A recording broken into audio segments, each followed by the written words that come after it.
Hello, you've caught me face down, emotionally marooned, spat onto a remote shoreline at the end of 2020 by the year's relentless booming surf.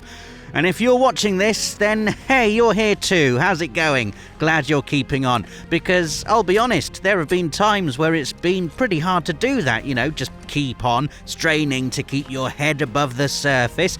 But we've done it, kept afloat by friends, family, funny things on the internet, and video games. I've clung to video games this year like life rafts in a storm, buoyed by their variety, their beauty, and their unique power to socially connect us in our physical isolation. Also, it's no exaggeration to say there have been some absolute bangers in 2020, with this year's games taking us to new places, returning us to old favourites, and reminding us that 4 months on, some of us have still never won a crown.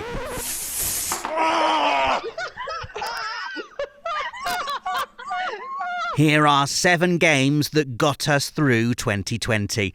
Please write your own picks in the comments. Rising into February like a balloon of hot creativity was Media Molecule's Dreams, an evolution of the play, create, share ethos introduced on PS3 with Little Big Planet, now expanded beyond the imagination horizon.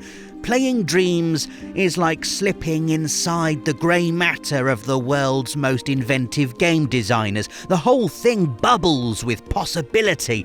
For people like me who lack that creative know-how, just surfing the psychic swell of those who can engineer virtual magic is a gaming experience like no other. You can glide from puzzler to shooter to nature simulator to a plate of meticulously rendered sausages and beans, all of it sculpted with the same tools, and all of those tools available to you. Dreams is an apt name because you can make literally whatever appears in yours. It's the kind of game that can and will only get better and better as playable works in progress are gradually sculpted into masterpieces in front of our eyes, and ever more people join the party. And if it's a party you're late to, well then, come and join us. Dreams is in full swing and you are invited. There's not much I can say about Final Fantasy VII Remake that I haven't already said on the channel before.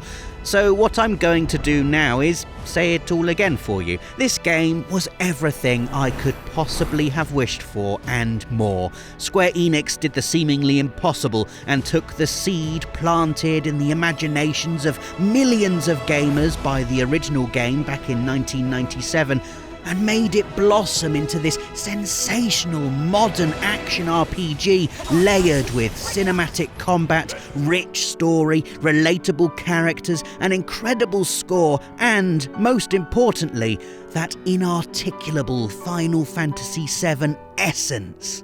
I felt what I didn't think possible as an adult, that pure rush of giddy excitement I'd felt as a child as the story swept through me. It proved beyond any doubt that these characters in this place battling these villains is simply an undeniable combination, a perfect recipe, modernised, yes, but preserving that core flavour. And I know people were divided on where the story eventually went, and spoilers here if you haven't finished the game, but the thought that Aerith can be saved, it's genius if you ask me. All of a sudden, those of us who were just expecting a familiar ride over old ground are now emotionally invested in this story again. The joy of seeing our favourite story brought back to life, now seasoned with the thrill of uncertainty. We know nothing about the next game in the Final Fantasy VII Remake saga other than it's being made,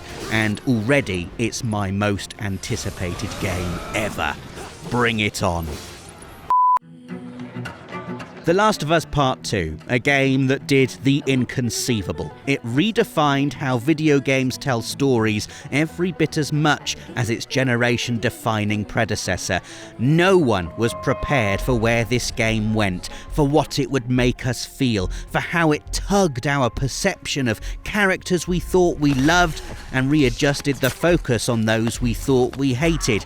It did everything a good sequel should, expanded and refined what was good about the original while making brave narrative choices centered less on what players wanted and more about what The Last of Us Part 2 needed to tell the story it had to tell.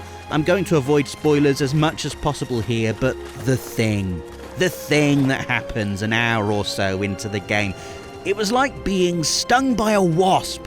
There's the initial shock that then snowballs into this long, drawn-out throb of pain that you think has to subside soon, but it doesn't. It just keeps building and building. And so you play on, emotionally numb, still not prepared for what's coming, slack and vulnerable, and you get hit again and again and again by this game. The fact, the nuts and bolts of The Last of Us Part 2 as this accomplished third-person stealth action horror adventure full of intricate interweaving gameplay systems and sprawling multi-layered environments barely registers when compared to the cold punch to the face you get from the story is testament to how powerful this game is.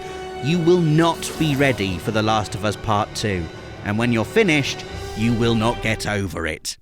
And then came the beautiful sunset of the PS4 era in the shape of Ghost of Tsushima, a masterful open-world adventure from infamous developer Sucker Punch that, in my opinion, did for samurais what Red Dead Redemption 2 did for cowboys. It allowed us to live that cinematic fantasy of being the wandering Ronin, of walking the land, dispensing justice with a sharp flash, sheathing your blade, bowing to your defeated foe, and then walking off into the wilderness calmly playing your flute.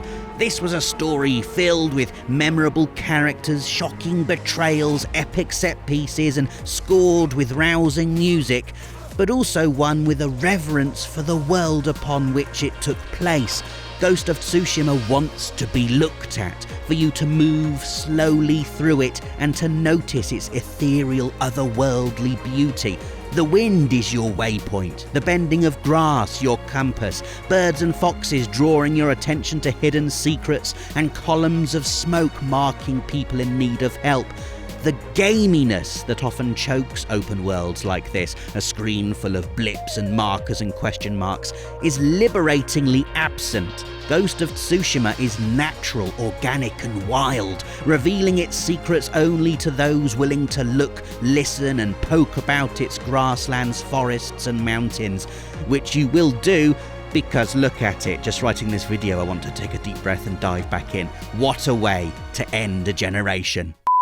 Who would have thought the biggest game in a year, including the likes of Final Fantasy VII Remake, The Last of Us Part 2 and Ghost of Tsushima, would be a multiplayer indie game initially released at no extra cost to PlayStation Plus members about colourful beans all bouncing and grabbing their way to an elusive crown.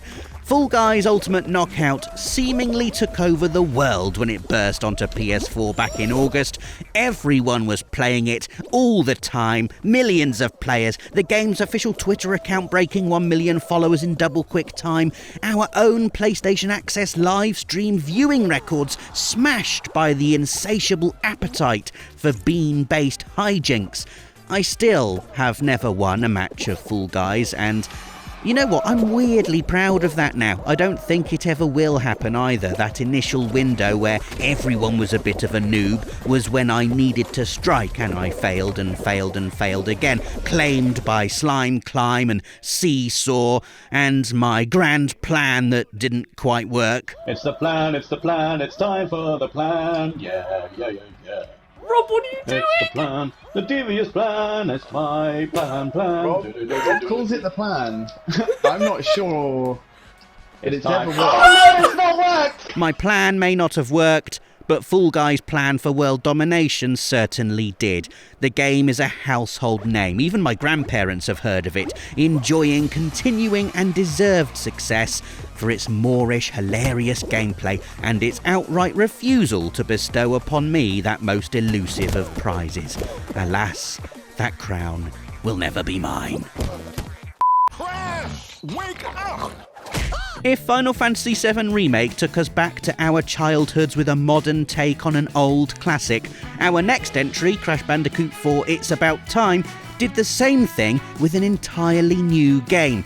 This is the sequel we thought would never happen, an unapologetically old-school platformer in every sense, one that captures the essence of Crash, all the colour, all the fiendishly challenging jumping sections, and all the strange noises. And yet still feels every inch a modern game.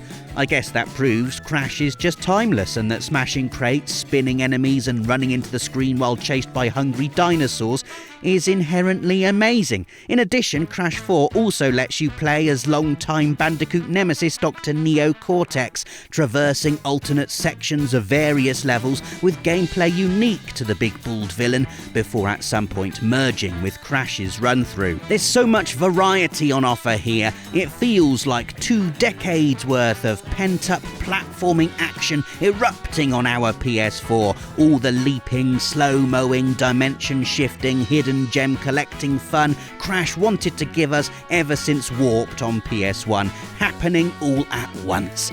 And it's glorious, and every bit as hardcore as you remember, yes, but glorious. Welcome home, old friend. Hopefully you are here to stay. And finally, I'm trying to think what else happened in 2020 that was of any note.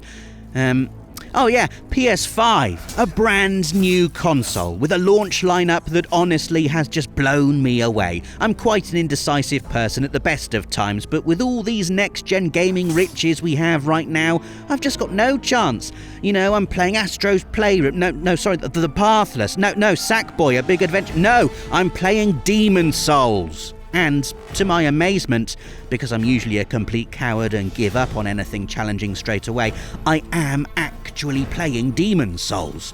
I mean, it's impossible not to be enraptured by this. The world Bluepoint has conjured is so ridiculously good looking you just have to stop and stare. This gorgeous, yawning gothic labyrinth full of dragons and spires and knights and demons. Oh, it's perfection. I love how it encourages a slow, methodical approach too, walking forwards, shield up, a laser focus on every enemy because every enemy can and will kill you if you get complacent. The precision of the combat, of pulling off a perfect parry and countering with a riposte, of sidestepping an overzealous attack and going in for a crunching backstab. Combine this with a good pair of headphones and PS5's 3D audio, and Demon Souls is one heck of an experience. A sublime action RPG with a story begging to be unearthed, bosses ready to be felled, and hidden secrets waiting to be discovered. This game is magic, in my opinion, one of the greatest launch games of all time, and a game I will no doubt be playing well into 2021 and beyond. So there you go, those are just 7 of the games that have got me through 2020. Let us know your own picks in the comments, give this video a like if you enjoyed it, and don't forget to subscribe and click that notification bell so you're always up to date with all our videos on everything PlayStation. Thanks for watching, and catch you again soon. PlayStation